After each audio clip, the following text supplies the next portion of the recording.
فبأي آلاء ربكما تكذبان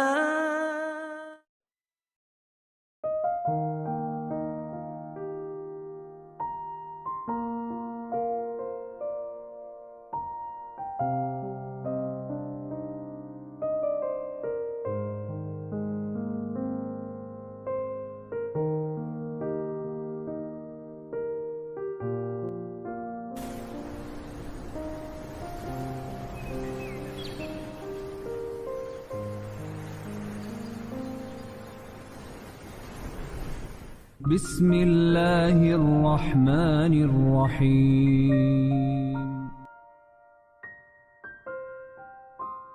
Kisah di dalam Al-Quran.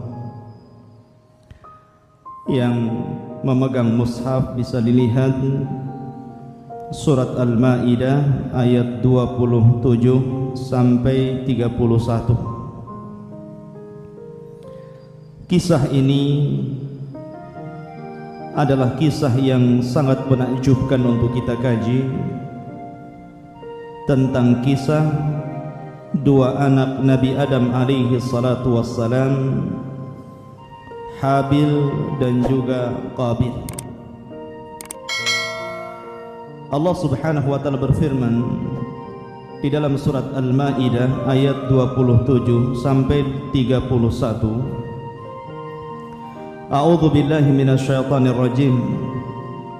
Watslu 'alaihim naba'a ibnai Adam bil haqq idh qarraba qurbanan fatuqabbala min ahadihima wa lam yutaqabbal min al-akhar. Qala sa'aqtulannak qala innama yataqabbalu Allahu minal muttaqin. Dan ceritakanlah wahai Muhammad yang sebenarnya kepada mereka tentang kisah dua putra Adam alaihi salatu wassalam, ketika keduanya mempersembahkan kurban, maka kurban salah seorang di antara mereka berdua yakni Habil diterima dan dari yang lainnya yakni Qabil ditolak. Kemudian Qabil berkata, sungguh aku pasti membunuhmu. Maka Habil menjawab, sesungguhnya Allah hanya menerima amal dari orang-orang yang bertakwa. Ma'asyiral muslimin rahimani wa rahimakumullah. Kisah ini masyhur, dan kisah ini ikhwatu fiddin yang dimuliakan Allah azza wa jalla, satu kisah yang sangat menarik untuk kita kaji. Di antara faedahnya adalah jangan pernah memberi contoh yang buruk kepada orang lain.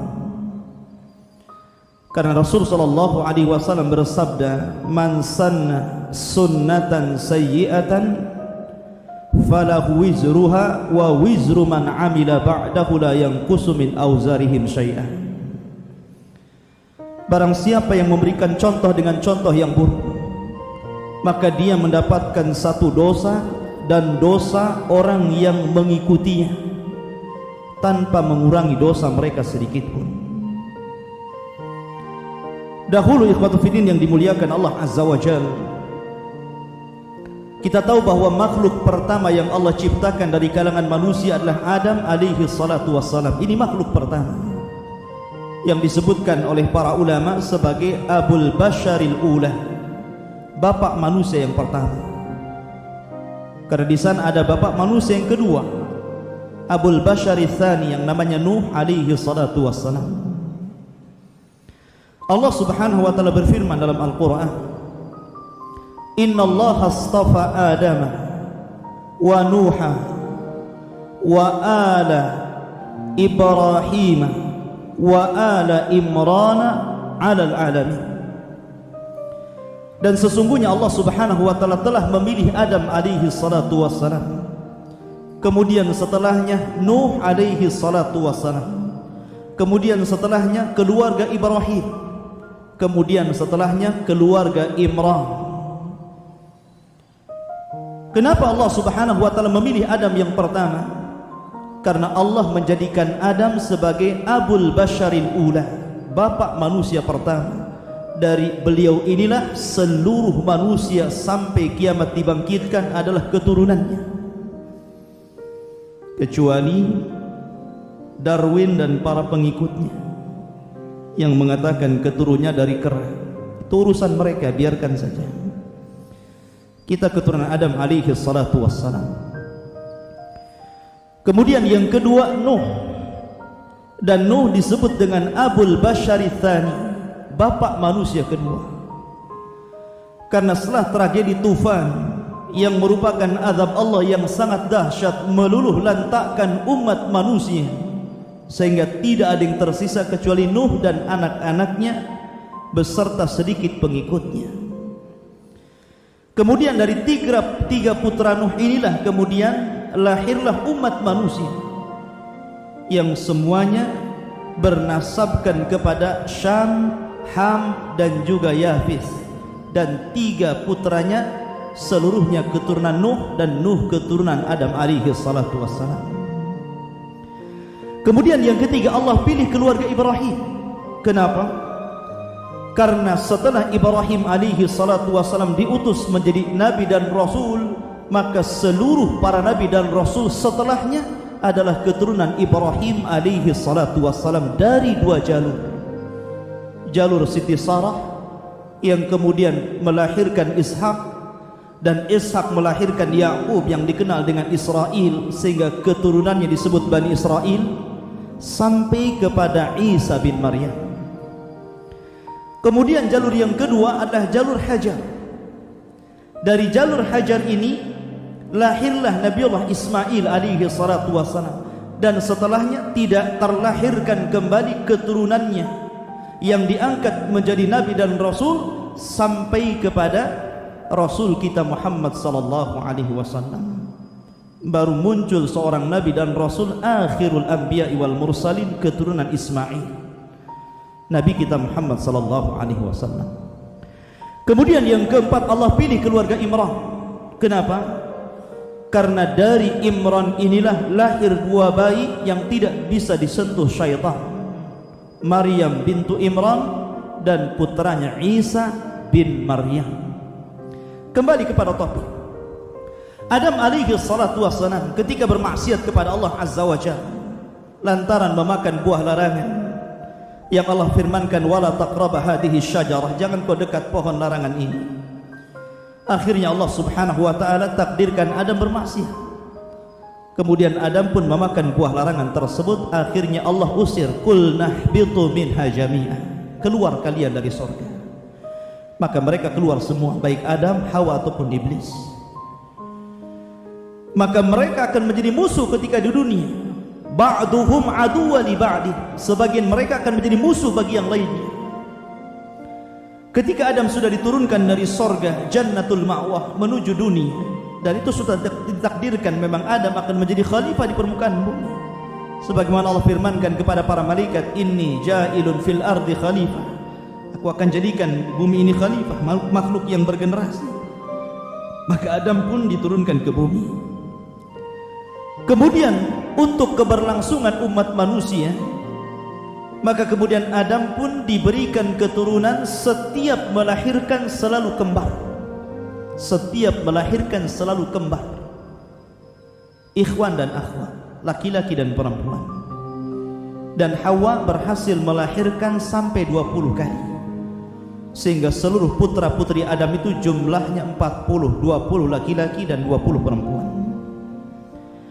Ketika anak-anak Adam sudah besar sehingga sudah layak satu dengan mereka menikah, maka Allah subhanahu wa ta'ala mensyariatkan kepada Adam untuk menikahkan silang antara putra dan putrinya. Kebetulan ketika itu Habil memiliki putri yang kembar, akan tetapi wajahnya kurang cantik. Akan tetapi Qabil ini Allah takdirkan kembarannya sangat cantik, sangat ayu, senang dipandang. Namanya orang cantik kan suka dipandang, senang mandangnya juga. Ma'asyiral muslimin rahimani wa rahimakumullah. Akhirnya Allah subhanahu wa ta'ala mensyariatkan agar kedua putra Adam ini menikah. Habil ketika itu mewarisi akhlak Nabi Adam alaihi salatu wassalam. Bahkan seandainya Habil tidak dibunuh, tentu dia akan menjadi seorang nabi, karena dia mewarisi sifat-sifat Nabi Adam dan akhlak Nabi Adam alaihi salatu wassalam. Berbeda dengan Qabil. Qabil ini memiliki perangai yang jahat, perangai yang hasad, sehingga ketika dia disuruh menikah dengan kembaran si Habil, dia tidak terima, timbul hasad. Disinilah kisah dimulai, ikhwatu fiddin yang dimuliakan Allah Azza wa Jalla. Qabil menolak untuk menikahi kembarannya Habil. Maka penolakannya ini, ikhwatu fiddin, direspon oleh ayahandanya Adam alaihi salatu wassalam, karena Adam bukan nabi yang diktator, bukan nabi yang harus tidak. Adam berdoa kepada Allah Subhanahu wa taala untuk menyelesaikan masalah. Dan ini penting, ikhwan. Ketika antum bermasalah dengan sebuah permasalahan, minta kepada Allah permasalahan itu diselesaikan. Iyyaka na'budu wa iyyaka nasta'in. Karena tanpa pertolongan Allah Azza wa Jalla, masalah apapun tidak akan diselesaikan. Akhirnya Allah Subhanahu wa taala memberikan solusi. Dengan cara apa? Dengan cara disuruh putra-putra Adam untuk berkurban. Dan syariat Muhammad sallallahu alaihi wasallam adalah syariat yang mudah, ikhwan. Berbeda dengan syariat orang dulu. Syariat Muhammad sallallahu alaihi wasallam, syariat Islam sangat mudah. Ketika Islam mensyariatkan antum untuk berkurban, kurban dalam Islam sangat mudah. Antum tidak tinggal membeli kambing atau membeli sapi atau membeli unta, kemudian antum sembelih di Idul Kurban, antum telah berkurban kepada Allah Subhanahu wa taala dengan keikhlasan antum. Tapi kurbannya orang dulu berbeda. Kurbannya orang dulu harus membawa kambing, membawa sapi, membawa unta ke atas gunung. Jadi mereka harus berlelah berletih meletakkan kurban di atas gunung. Kemudian setelah mereka meletakkan kurbannya di atas gunung, mereka harus menanti. Menanti apa? Menanti Allah membuktikan bahwa Allah menerima kurban mereka, di mana Allah kelak akan mengirimkan api, yang api ini menyambar setiap kurban yang akan diterimanya. Dan syariat ini berlangsung sampai kepada zaman Bani Israel. Bayangkan berapa ribu tahun syariat seperti ini berlangsung. Ya. Bahkan di zaman Bani Israel, ikhwan, apabila mereka berperang, berjihad di jalan Allah Azza wa Jalla, kemudian mereka menang orang-orang yang beriman, mengalahkan orang-orang kafir, dan mendapatkan harta ghanimah yang sangat besar, maka harta ghanimah diharamkan bagi mereka untuk memakannya. Tidak boleh. Mereka tidak boleh mengambil harta rampasan perang. Lalu harta-harta rampasan perang itu dikemanakan? Maka harta rampasan perang itu harus dibawa ke atas gunung. Apakah anda mendapatkan emas, mendapatkan perak, mendapatkan perhiasan, mendapatkan apa saja dari peperangan itu, maka harus dibawa ke atas bukit. Kemudian menunggu. Kalau jihad antum diterima, artinya jihad antum li'ilai kalimatillah, betul-betul meninggikan kalimat Allah, maka Allah akan kirim api dan melahap ghanimahnya, melahap harta rampasan perang. Tapi kalau seandainya Allah tidak mengirimkan api untuk melahap ghanimahnya, tanda jihadnya dipertanyakan. Artinya harta itu akan dibiarkan di atas bukit begitu saja. Tapi Rasul sallallahu alaihi wasallam berbeda syariatnya. Kata Nabi sallallahu alaihi wasallam, "Uhillat liya al-ghanaim." Dihalalkan untukku dan umatku ghanimah, harta rampasan perang. Boleh. Umat Islam boleh memanfaatkan harta rampasan perang. Itulah syariat kita mudah. Syariat orang dulu, subhanallah. Hatta zaman dahulu, di zaman Bani Israel, apabila celana antum, pakaian antum kena najis, ikhwan, itu tidak boleh dipakai lagi, langsung dibuang. Tapi syariat kita alhamdulillah dimudahkan. Kalau pakaian antum, sarung antum kena najis, cukup dicuci 3 kali selesai. Sehingga orang-orang dulu itu, orang kayanya pun hampir tidak punya pakaian, karena setiap kena najis harus dibuang. Tapi syariat kita ini mudah. Inna dina indallahi yusrun. Agama Islam ini mudah sekali. Maka syukurilah kemudahan syariat yang Allah berikan kepada kita, sehingga Allah mempermudah kita dibandingkan dari umat sebelum kita. Ma'asyiral muslimin rahimani wa rahimakumullah. Karena backgroundnya si Habil ini, ikhwan, adalah seorang pengembala kambing. Beda dengan Qabil, dia suka bertani.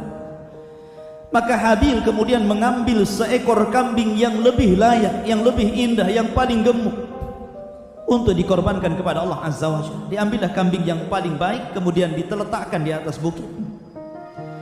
Kemudian si Qabil ini ikhwatu fiddin, karena memang dasarnya sudah tidak menerima ketentuan Allah, sudah tidak menerima syariat Allah, sudah ada hasad, maka dia asal-asalan memberikan kurban.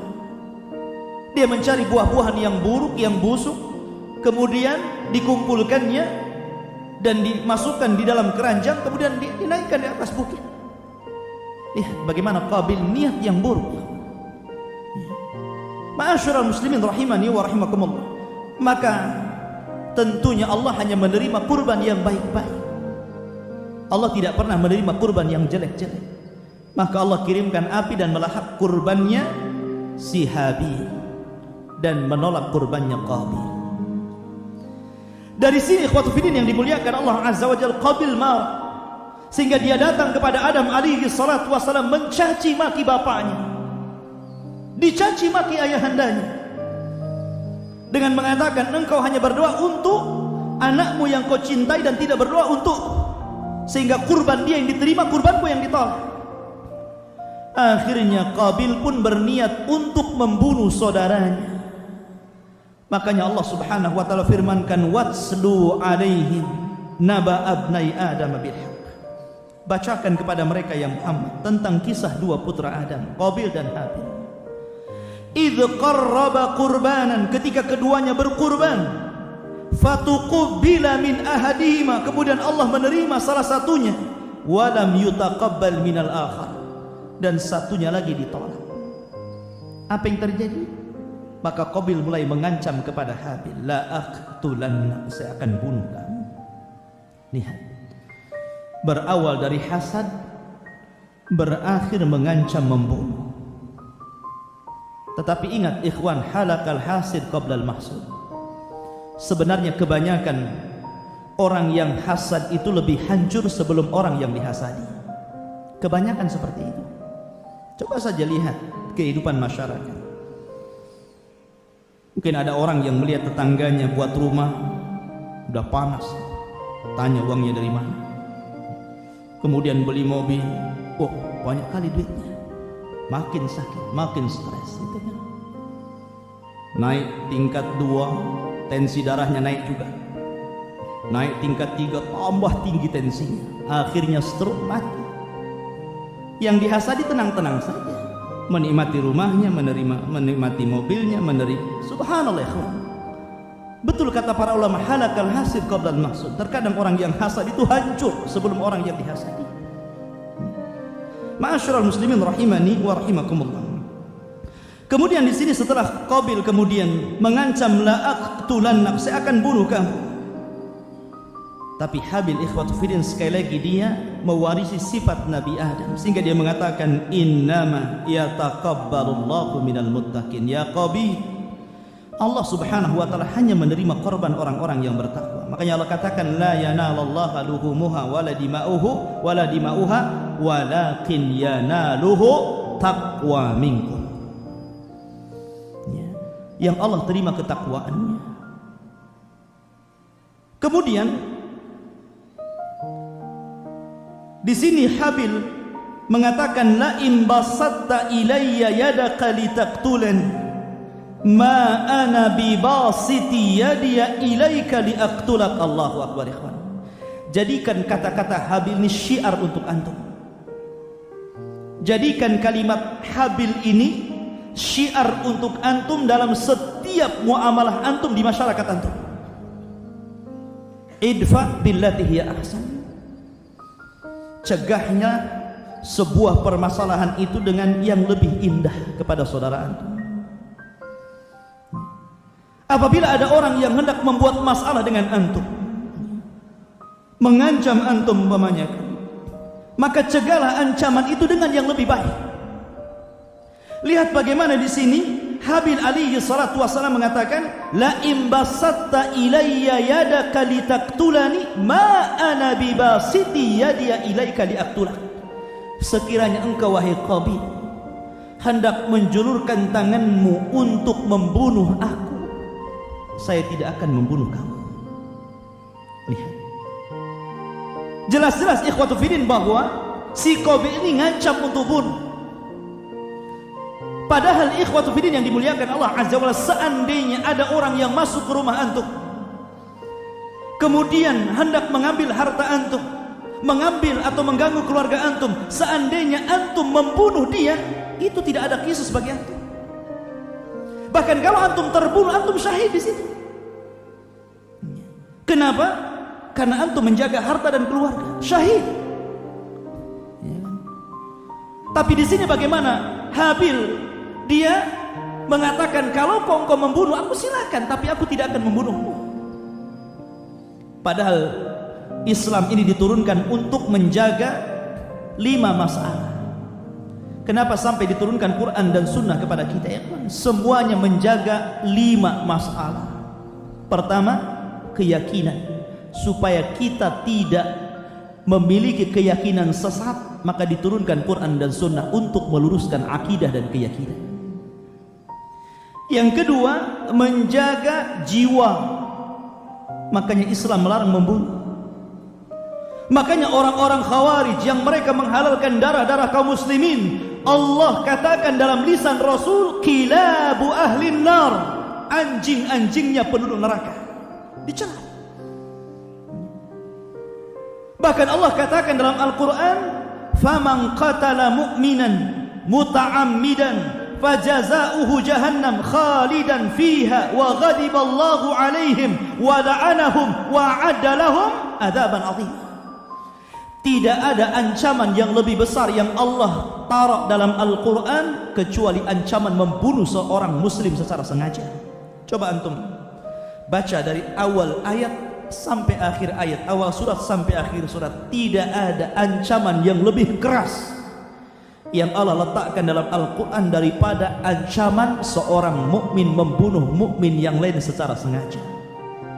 Man qatala mu'minan muta'ammidan, siapa yang membunuh mukmin secara sengaja, fajaza'uhu jahannam, balasannya jahannam, khalidan fiha, dikekalkan di dalamnya.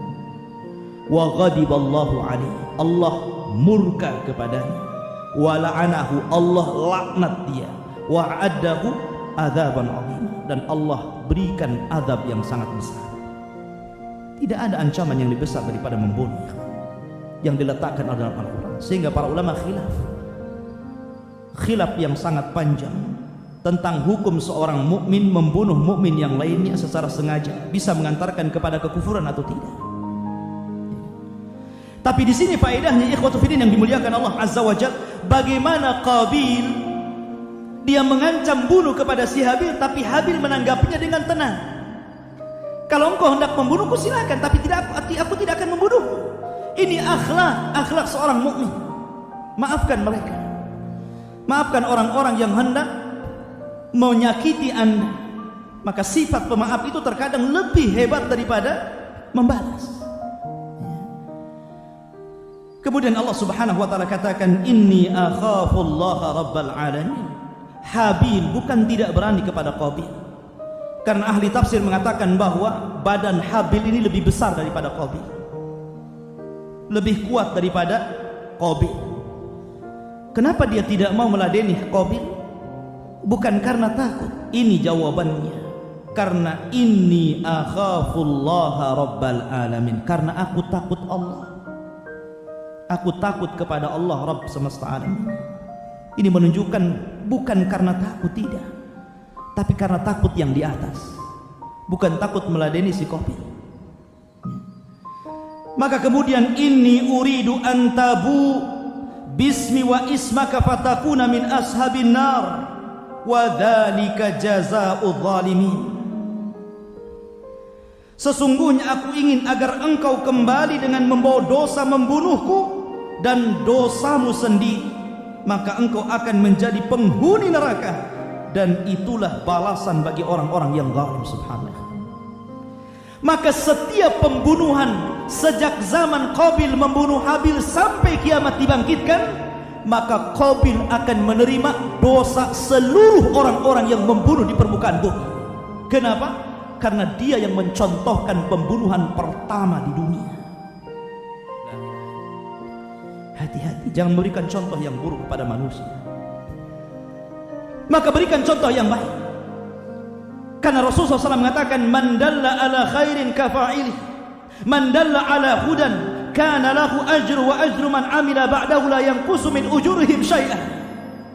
Barang siapa yang memberikan contoh yang baik, maka dia dapat pahala dan pahala orang yang mengikutinya tanpa mengurangi pahala mereka sedikit pun.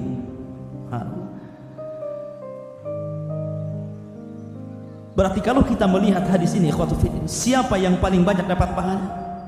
Rasul. Rasul yang banyak pahalanya. Karena lewat dialah seluruh umat manusia mendapatkan petunjuk Allah Subhanahu wa taala. Artinya Rasul itu kaya pahala. Tidak perlu antum transfer pahala puasa antum untuk Rasul. Tidak perlu antum haji, kemudian umrah, kemudian ditransfer pahala haji dan umrah antum untuk Rasul. Tidak perlu. Rasul itu kaya pahala. Rasul itu pahalanya banyak. Karena seluruh umat dari zaman Rasul sampai kiamat dibangkitkan, pahalanya akan dibawa oleh Rasulullah SAW tanpa mengurangi pahala umatnya sedikit pun. Jadi tidak usah antum menghadiahkan pahala kepada Nabi. Nabi itu sudah banyak pahalanya. Yang perlu pahala itu antum, saya, dan umat-umat yang terbelakang ini yang perlu pahala. Ma'asyiral muslimin rahimani wa rahimakumullah. Fatawwa'at lahu nafsuhu qatla akhi faqatalahu fa asbaha minal khasirin. Maka nafsu Qabil mendorongnya untuk membunuh saudaranya. Kemudian dia pun benar-benar membunuhnya. Maka jadilah dia termasuk orang-orang yang rugi. Bagaimana cara membunuh Qabil kepada Habil? Ternyata Qabil ini pengecut. Qabil ini tidak berani kepada kakaknya Habil, sehingga dia menggunakan cara yang licik. Sebagian ahli tafsir mengatakan, ada yang mengatakan bahwa Qabil mencekik Habil dari belakang kemudian sampai meninggal. Ada juga yang mengatakan meletakkan tali kemudian sampai meninggal. Dan pendapat yang masyhur dari kalangan ulama tafsir, dan ini yang paling rajih, aqrab Allahu a'lam, adalah Qabil membunuh Habil dengan cara membenturkan batu di kepalanya. Itu pun ketika Habil sedang lelap tertidur. Ya. Sebab kalau seandainya satu lawan satu dan sedang terjaga ikhwan, pasti kalah si Habil. Tidak mungkin menang. Karena Habil lebih besar badannya, lebih kuat, lebih kekal. Sehingga dengan cara yang licik, di si Habil ketika tidur di kebunnya, di tempat pengembala kambingnya, Qabil ini datang membawa batu besar, kemudian menghajar kepalanya sehingga mati di tempat. La ilaha illallah. Kemudian ketika itu Qabil bingung, udah mati nih, karena sebelumnya tidak ada orang yang meninggal, sehingga bingung bagaimana cara merawat jenazahnya. Maka kemudian disinilah faba'atsallahu ghuraban yabhatsu fil ardi liyuwariyahu kaifa yuwari sau'ata akhi. Kemudian Allah mengutus seekor burung gagak yang sedang menggali tanah untuk diperlihatkan kepada Qabil bagaimana dia seharusnya menguburkan mayat saudaranya. Jadi ketika itu Allah mengutus dua burung gagak. Dua burung gagak ini sedang bertarung. Kemudian mati salah satu dari kedua burung ini. Sehingga kemudian yang berhasil membunuh burung gagak itu akhirnya apa? Mengorek-orek tanah dengan patuknya, dengan tangannya. Setelah dalam, kemudian diambil jasad saudaranya, kemudian diletakkan di tanah itu, kemudian dikorek-korek kembali. Barulah di situ kemudian Qabil mulai berpikir. Dia mulai berpikir bahwa menguburkan si Habil saudaranya. Maka dari situlah kemudian dia mengambil cangkuk dan skopnya, kemudian menggali tanah dan meletakkan jasadnya Habil, kemudian menguburkannya. Ikhwatu fiddin yang dimuliakan Allah Azza wa Jalla. Kemudian dia mengatakan apa? Qala ya wailata a'ajaztu an akuna mithla hadzal ghurab fa uwariya sawata akhi fa asbaha minan nadimin. Lihat bagaimana kata-kata Qabil. Beliau mengatakan, duhai celaka aku, mengapa aku tidak mampu berbuat seperti burung gagak itu sehingga aku dapat menguburkan mayat saudaraku ini. Dia merasa bahwa dia lebih jahil daripada burung, begitu kan? Makanya dia mengatakan di ujung ayat, fa asbaha minan nadimin, maka dia termasuk orang-orang yang menyesal. Bukan menyesal karena membunuh Habil, bukan. Sebab kalau seandainya dia menyesal karena membunuh Habil, dia akan bertobat. Tapi dia tidak pernah bertobat. Maksud menyesal di sini, menyesal bahwa dia tidak lebih cerdas daripada gagak, itu maksudnya. Lihat. Dia bukannya nyesal dia membunuh saudaranya gitu. Enggak, dia nyesal dia lebih bodoh. Ternyata gagak lebih pintar ngasih pelajaran kepada dia. Fa asbaha minan nadimin. Subhanallah. Lihatlah kerasnya hati si Qabil ini.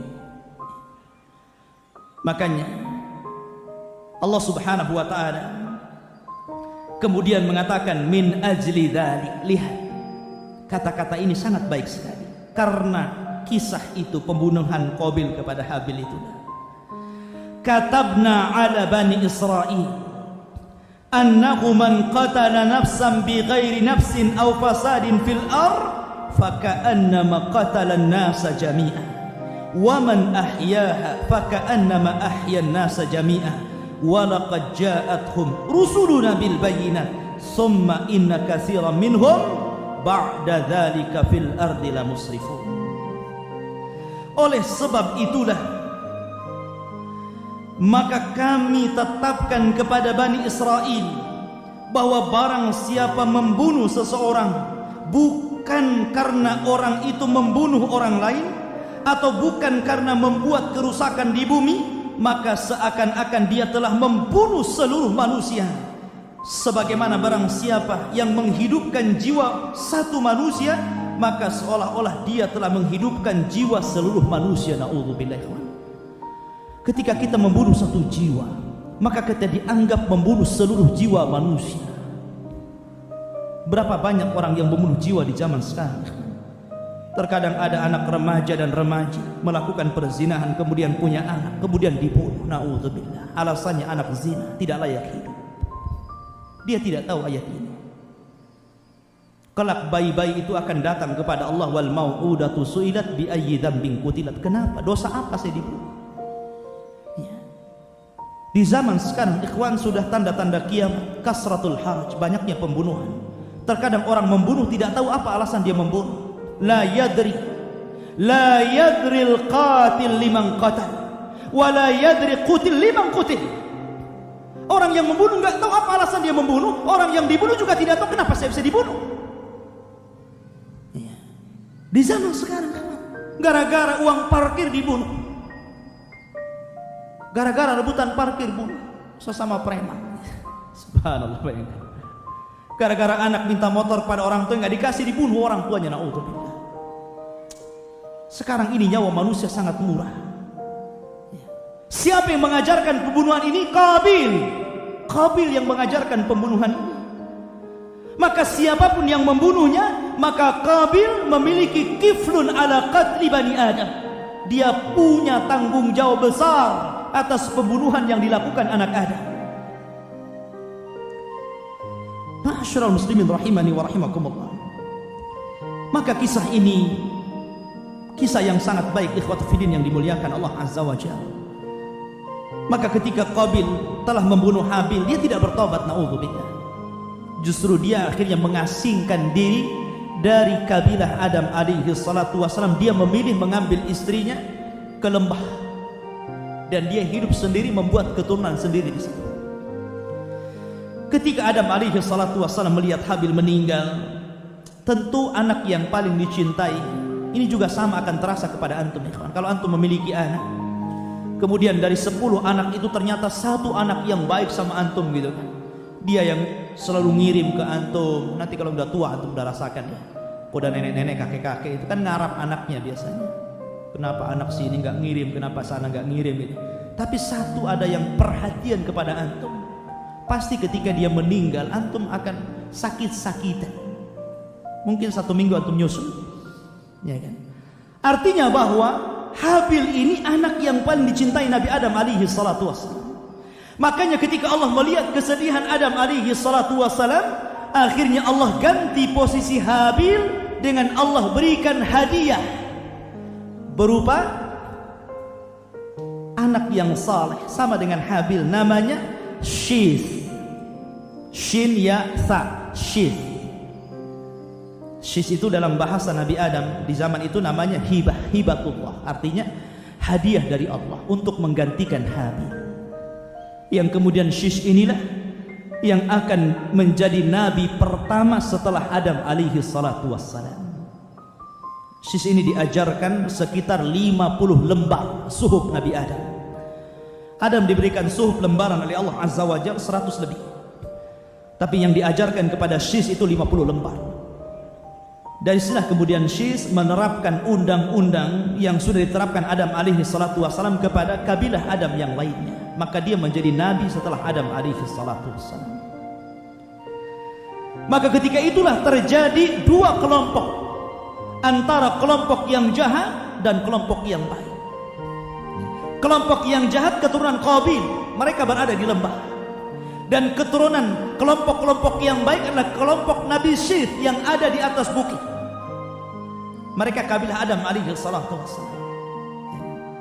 Lah Allah takdirkan ikhwan, keturunan Nabi Syith ini ya, seluruh laki-lakinya tampan, tapi wanitanya kurang cantik.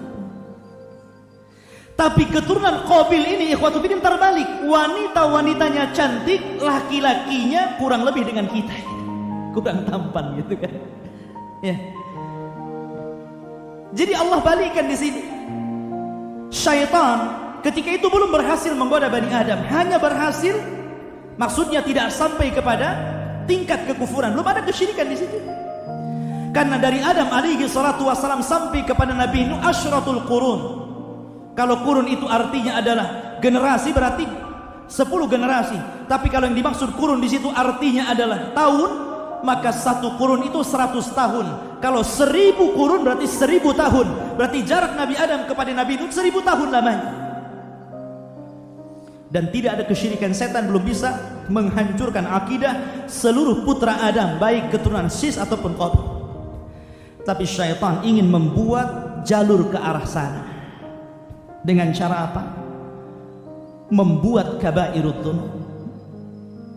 Ketika ikhwatu fiddin yang dimuliakan Allah Azza wa Jalla, Qabil ini meninggal dunia, Allah takdirkan meninggal dunia. Maka kaumnya ingin memuliakan Qabil, ingin menguburkan sebagaimana Adam dikuburkan, sebagaimana juga Habil dikuburkan, dan begitu seterusnya. Karena Adam alaihi salatu wassalam ketika itu beliau memiliki usia yang cukup panjang dari putra-putranya. Usia dia 1000 tahun, cuman yang 60 tahun diberikan kepada Nabi Daud alaihi salatu wassalam. Jadi ketika malaikat maut datang pada Nabi Adam alaihi salatu wassalam hendak mencabut nyawanya, dan sebelumnya Adam diperlihatkan umatnya oleh Allah subhanahu wa ta'ala, ternyata dari sekian banyak umatnya Allah subhanahu wa ta'ala memberikan cahaya di antara kedua matanya di sini. Itu tanda umat Nabi Adam, ada cahaya di keningnya. Tapi ada satu orang yang cahayanya sangat menakjubkan Nabi Adam, sehingga ditanya itu siapa? Maka Jibril mengatakan dia adalah Daud dari keturunanmu. Maka Adam alaihi salatu wassalam berapa usianya? Usianya hanya 60 tahun. Maka Adam alaihi salatu wassalam mengatakan, bagaimana kalau aku berikan 40 tahun usiaku untuk dia, genapkan dia 100 tahun. Maka ketika itu setelah Adam menjelang wafatnya, datang malaikat maut mendatangi Adam dan mengatakan, ya Adam, waktumu sudah habis. Kata Adam alaihi salatu wassalam, aku kan masih kurang 40 tahun, ini kan masih 960 tahun, masih kurang 40 tahun, nanti tunggu 40 tahun kau datang lagi. Maka malaikat maut mengatakan, ya Adam, lupakah engkau, bukankah usia yang 40 tahun kau berikan kepada Nabi Daud? Kata Adam, enggak benar itu, aku enggak ngasih siapa-siapa. Adam lupa, ya, udah pikun, udah lupa dia. Makanya keturunan Nabi Adam disebut insan linisyani, karena lupa.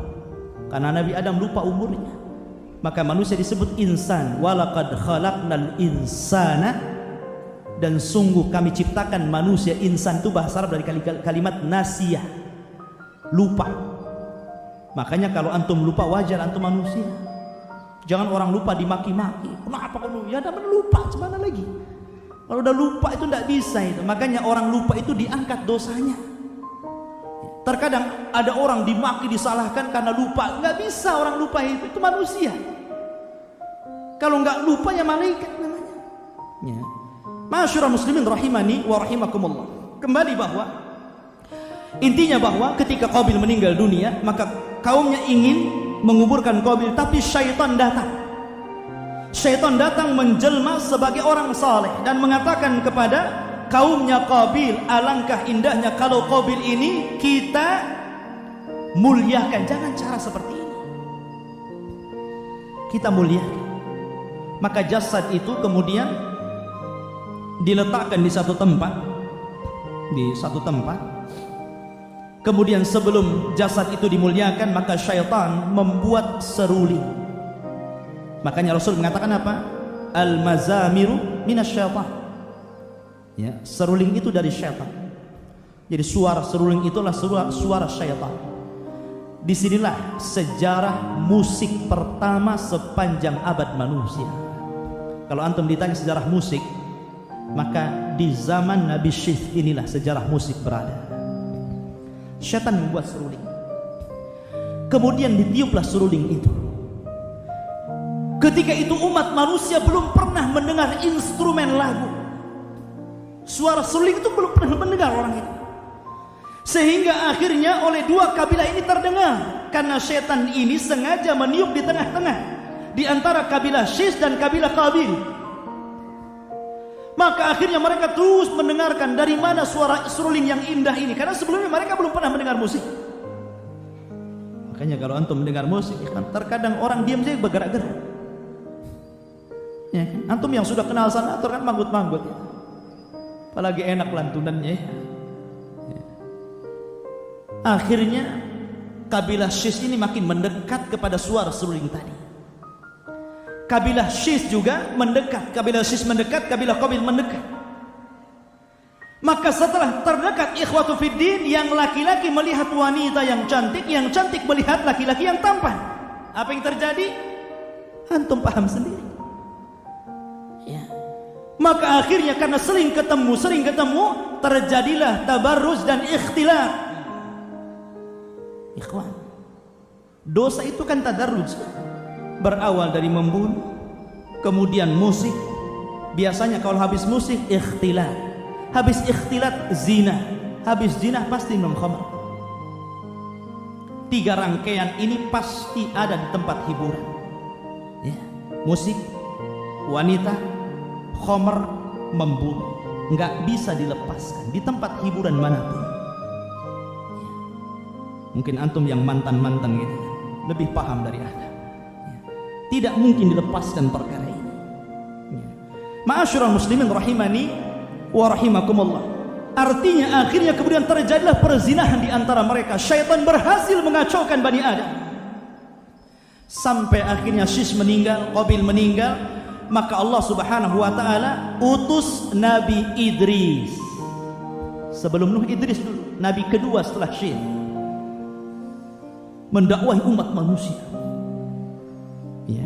Sehingga Allah Subhanahu wa taala akhirnya memberikan ganjaran kepada Idris hebat luar biasa.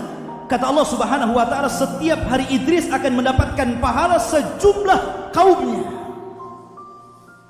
Jadi pahala kaumnya kalau ada berbuat baik diberikan kepada Idris. Dari situlah kemudian Idris, karena dia merasa bahwa pahalanya setiap hari besar diberikan oleh Allah Azza wa Jalla, akhirnya dia meminta untuk diulur-ulurkan waktunya. Waktu kematiannya itu minta ditunda. Maka dia datang ketika datang malaikat Jibril kepada Idris mengatakan, "Ya Jibril, bisa enggak kau nawar kepada malaikat maut supaya usiaku jangan dicabut dulu?" Karena dia semangat berdakwah. Ikhwan, ini penting bahwa sebaik-baik manusia itu yang tulu umrihi, yang panjang usianya tapi barakah usianya. Jangan minta panjang usianya untuk maksiat. Ya Allah, panjangkan nih, saya belum jadi ini gitu, wali kota belum jadi ini, belum jadi itu ya. Alasannya apa? Kasihan rakyat saya. Kasihan sama rakyatnya gitu. Ma'asyiral muslimin rahimani wa rahimakumullah. Akhirnya kata Jibril alaihi salatu wasallam, aku enggak punya wewenang. Kalau engkau ingin supaya malaikat maut tidak lekas mencabut ruhnya, kenapa tidak bilang langsung pada malaikat maut? Maka Idris mengatakan, bagaimana caranya? Kata Jibril, baik, aku angkat engkau ke langit keempat. Kau akan berjumpa dengan malaikat maut di sana. Maka diangkatlah Idris, sebagaimana Allah Subhanahu wa taala firmankan dalam Al-Qur'an, wa rafa'nahu makanan 'aliyya, dan kami angkat Idris ke tempat yang paling tinggi, maksudnya langit keempat. Setelah langit keempat, maka Jibril menghadap malaikat maut. Malaikat maut sedikit baru datang juga dari hadapan Allah Subhanahu wa taala. Maka Jibril mengatakan, "Assalamualaikum," salam kepada malaikat maut dan mengatakan, "Apa, bersama siapa engkau kemari wahai Jibril?" Maka dia mengatakan, bersama Nabi Allah Idris alaihi salatu wassalam. Ya kan?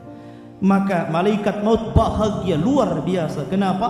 Kata malaikat maut, kebetulan Allah memerintahkan aku untuk mencabut nyawa seseorang, ya, dan itu berada di langit keempat. Ya. Mana orangnya? Akhirnya kemudian Jibril kaget gitu kan. Satu sisi Nabi Idris ingin minta diulur-ulurkan waktunya, sisi lain malaikat maut ingin mencabut nyawanya. Ya. Akhirnya kemudian ikhwatu fiddin yang dimuliakan Allah Azza wa Jalla, ketika Idris dipertemukan dengan malaikat maut, langsung dicabut rohnya. Ini persis kejadiannya seperti kisah Nabi Sulaiman alaihi salatu wassalam ketika berbicara dengan salah satu menterinya di istananya. Sedang enak-enak ngobrol gitu Nabi Sulaiman, tiba-tiba diketuk pintunya. Dibuka, ternyata ada orang yang sangat besar, yang sangat hitam, yang menakutkan, memandang wajah menterinya. Ketakutan itu menteri itu. Tapi Sulaiman dengan tenangnya menghampiri orang tersebut. Setelah berbisik-bisik, kemudian pergi orang tersebut dan ditutup pintunya. Maka menterinya mengatakan, "Ya Sulaiman, siapa orang itu? Pandangannya tajam, aku takut sekali." Ya. Kata Sulaiman, itu adalah malaikat maut. Dia mau nyabut orang, mau nyambut nyawanya orang. Maka karena dia sudah melihat tatapan malaikat itu, dia ketakutan dan mengatakan, "Ya Sulaiman, terbangkan aku, jauhkan aku dari orang itu. Aku masih ingin hidup." "Kemana yang kau mau?" kata Sulaiman. "Terserah, terbangkan aku." Sulaiman menundukkan awan, menundukkan binatang, menundukkan sebentar saja. Dia lebih hebat daripada Aladin yang punya lampu. Ma'asyiral muslimin rahimani wa rahimakumullah. Maka diterbangkanlah menterinya ke sebuah kota di daerah Hindia.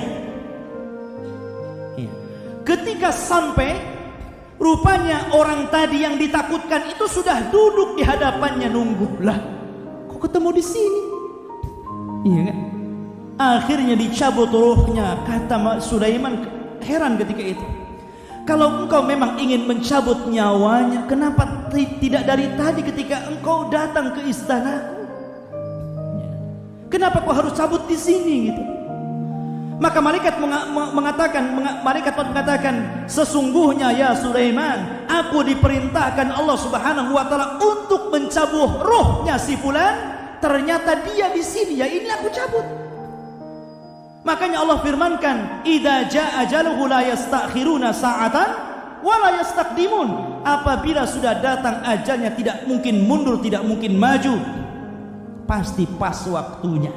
Ainama takunu yudrikumul maut walau kuntum fi burujim musayyadah. Dimanapun kau berada, kalau kematian sudah menjemput, pasti datang. Maka Idris juga demikian. Maka tidak ada nabi yang meninggal di langit kecuali Idris. Wa rafa'nahu makanan 'aliyya. Allahu a'lam bishawab. Ikhwati fillah yang dimuliakan dan manfaatnya. Subhanaka wa bihamdika asyhadu an la ilaha illa anta astaghfiruka wa atubu ilaik. Allahu ta'ala alam. Assalamualaikum warahmatullahi wabarakatuh.